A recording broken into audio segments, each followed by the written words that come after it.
Hey guys, what's up? It's Jules here for WhatCulture, joined by Andy Murray. We have just sat through the Elimination Chamber 2018 pay-per-view with our big boy Simon Miller at the back there, and we have some thoughts. What we're going to do is basically called a power ranking. We're not going to be doing like a star rating for the matches. We're going to be discussing who we feel won the most out of the matches, even though they might not be the winner. Basically, who got the most out of their matches going forward and any potential storylines that might come from that. So we started off with the inaugural Women's Chamber match. Yeah. And this was a match that showcased every woman's strengths in the best possible way. Alexa Bliss, as the heel champion, managed to do some comedy bits and bobs. Cat and mouse stuff on the cage was absolutely tremendous. Hiding inside the pod again was just classic heel maneuver. But the interesting thing is, though, out of all of them, do we think that Alexa Bliss was the strongest? I would argue no. I would say that it's either Bayley or Sasha Banks. I think it's impossible to separate the two coming out of this match because aside from Alexa winning, obviously, the big story is Sasha effectively turning heel. I thought there'd be a lot more build to it, but no, she hit that out of the gate strong, just going, right, this is Get it. in the bin, I'm making a play for the big time. Best thing is that she is in her element when she is a heel. Bayley's been middling, treading water for a while, and I feel like going out of this match, I can honestly say that I'm excited to see her wrestle against Sasha. The NXT run that they had was absolutely fantastic. That really is a classic rivalry. That Brooklyn match, that takeover bout, is genuinely one of the best matches they've had in the past decade, I think. If we can get that sort of heat going again, X-Pac heat, then yes. Hell yeah. More of that. So out of that match, we'd say those two are the winners. And we'd probably give them a heat ranking of, let's say, 7 out of 10? Let's go for a solid 7 because they weren't involved in the finish of the match. No, true. Sasha was, Bayley wasn't, but you know. Yeah, cool. So 7 out of 10 for that. Moving on, we had The Bar defending their Raw Tag Team Title Championships against Titus Worldwide. I thought the match was okay. Yeah. But to me, the problem was they put it on a pay-per-view, but it was no better than your average Raw match. Right? I would agree 100% that Apollo was comfortably the biggest highlight, and this isn't a match with Cesaro, who's one of the best wrestlers in the company. His face in peril segment, the Johnny Gargano role, he was excellent. And then to contrast, Titus comes in for the hot tag. Oh, limp, wasn't it? Like he's basically like, the crowd actually popped quite big for the fact that okay, we're gonna see him run rampant, and he didn't. When you're pitting them up against Cesaro, he's pretty much like a genetic freak, basically. He is so good at what he does. But in this match, I felt that he was quite stilted, a bit mechanical. So therefore, maybe it was Apollo's lucidity, the fact that he was like able to just roll between spots so quickly that maybe gives him the edge. Cesaro had a really quite a bad botch at the end there as well when he went for the chop block and he just didn't connect. And I was like, it's not like him at all. And obviously Sheamus had that bit where he like slipped on the ropes and he was like, no, we're not laughing at that. Which made us laugh at God bless Sheamus, but I'd say that I'd have to give him quite a low ranking on the heat thing, but he was still the winner. I'd say that maybe a 4 or 5. Yeah, let's be nice and go for a 5. Why not? Okay, 5 Positive out of 10. Boys. Perfect. A Rolling Stone gathers no moss. And Asuka is a f***ing avalanche because she is dominating every single... Well, not dominating. She's just out-wrestling every single person that she's with. I still think that Nia Jax was the winner. We both agreed this. You said... the best match of her career. For all her flaws, she always looks kind of okay in these big multi-woman matches where she can kind of hide and then come in and do her big power spots. But I thought she was legitimately very good in this match. Asuka was great as well, don't get me wrong. We are nowhere disparaging the Empress of Tomorrow. Asuka might be the Empress of Tomorrow. Nia Jax was the hero of the day. Hey, there we go. We got our buzz. Nia has to work extra hard for the fact that she's not as agile as most other people.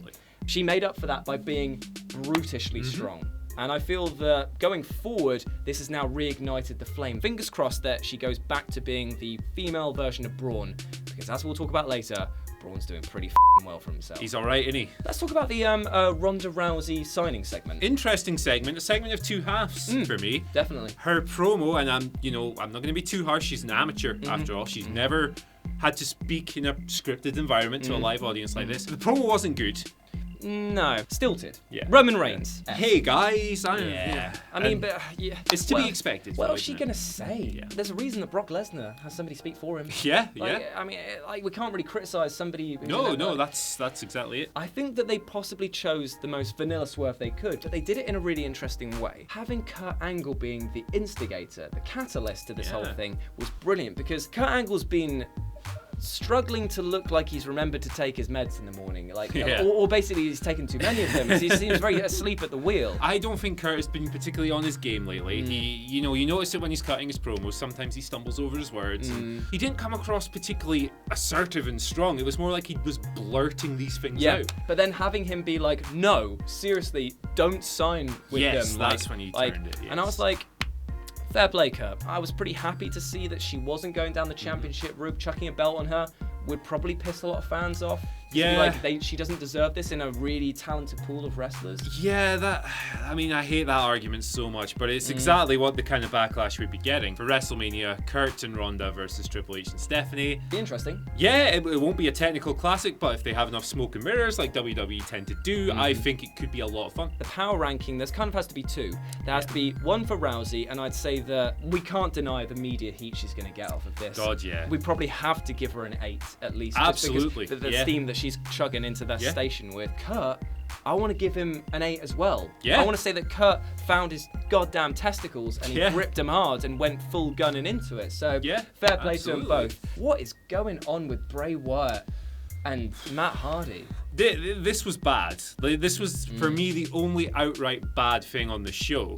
The broken gimmick was tremendous. This Woken thing is trash. Yeah. You saw it in the ring entrance. How many people were doing the delete chant? They boiled it down to its element of a laugh. A laugh. It's the wrong thing. Yeah, they've just taken this unique, rich, creative universe and taken one aspect of it, the line, and just pushed it to hyperbolic levels. Yeah. It's a really strange maneuver. Bray just seems to be sinking into his own bayou, man. This match was just so dull. Yeah. Nobody cared. They did the little disappearance before the bell. That could have been brilliant. It could have been a non-match. Yeah. It could have been a promo building to an even bigger thing at a compound again, doing that Right, sort of like exactly. things. But no, he just attacked him from behind, and it was in one hit from behind, and he messed it up. Going out of this match, I have to give them a 0. I'm going to give them a, because no steam, no heat is generated from this at all. I mean, unless they bring Brother Nero into the mix and have him be like, who do I choose my allegiance to, or something That's the only thing that can save this. And there we go. We have a perfect metaphor for Matt Hardy's relationship with the WWE, that his brother has to save him. And then we go on to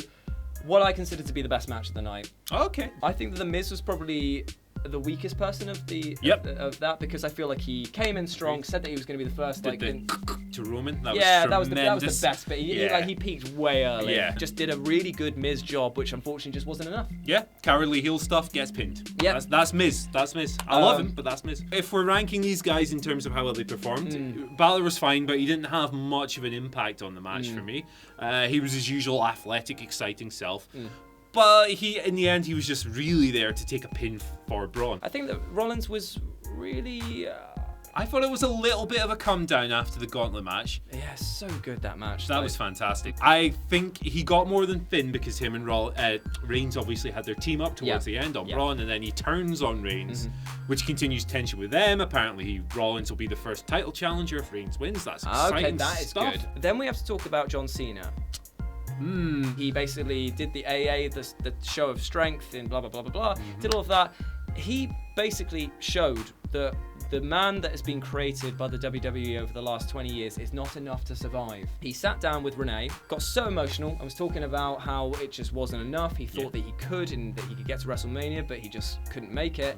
And then he used that really interesting choice of words, which is, I reckon I can do it, but not using the WWE's etiquette. If that is the heel turn that we've all been waiting for, that could be amazing. About 8 years too late, isn't it? He's been more of an asshole recently in recent months. You know, he's bantering the opponents off, and he's giving it big licks. It could be interesting. We'll see what comes of it, but he definitely feels like he's winding his career down. And then we got to talk about Roman, who won the Elimination Chamber. The big dog. I mean, solid Roman performance. Yeah, it was just a typically good Roman performance. We can complain about his character and his push. Roman Reigns is an excellent professional wrestler. Yeah. This wasn't necessarily an excellent showing, but he was strong. He played his role well. But then we talk about Braun Strowman. How many situations can you think you've got the better of him than to fall into a running power slam? Oh God, yeah. Good boy. It was the sequence of the finishers where they're all taking it in turns to hit, and he kicked out all of them. I think it was the spear he kicked out with one. I was like, oh my goodness. Throwing the Miz off of the top, the chamber down. He was the standout moment of this match. He was awesome. To me, it's like I like Roman Reigns. He's a great wrestler. To me, it's clear that Braun is the guy. Yeah, he is the guy because the crowd's behind him. Like everyone is behind him. Yeah. Like even his fellow wrestlers are giving him this opportunity to do these amazing spots to make him look so strong. He lost to the strongest push guy in the company. Yeah. A guy he's beaten 5 times in the past. It's no burial by any stretch. I don't think he really loses anything coming out of this. And obviously the ending where he just basically just smashed him murders around for a bit. Yeah. I mean, we have obviously overlooked Elias, but I do want to say that Elias is a comedy heel character. There was no way that he was going to win. He did a fine job. So I would say that Braun Strowman going out of that heat rating 8 or 9. Oh, it's got to be high. Let's give him a 9. We're feeling generous. If he won, he'd be a 10. So yeah, those are our heat ratings, or the power rankings, as we'll probably be calling the video. Let us know what you thought about them down in the comment section below, whether you agree or disagree, because we'd love to have a chat about these things. Always. And as always, I've been Jules. I've been Andy. And we'll speak to you soon, because you've been awesome. Bye. Bye. Hey guys, thanks for watching the video. Don't forget to subscribe below, and if you're looking for more content like this, then try a few things that are floating about around my ears. It might be fun. I can't promise it though, but it might be.